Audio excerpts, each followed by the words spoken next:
খুব ভোরবেলা আমি আর আমার এক ছোটো ভাইকে নিয়ে আমরা বের হয়ে গেছিলাম রস খাওয়ার জন্য।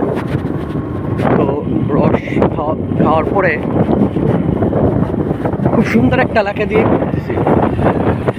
এপাশে আর এই যে তাল গাছের যে বাগান, রাস্তার দুপাশে তাল গাছ, এর জন্য এই এলাকাটার নাম দেওয়া হচ্ছে তালতলা। অসম্ভব সুন্দর একটা এলাকা, আঁকা বাঁকা মেটে পথ।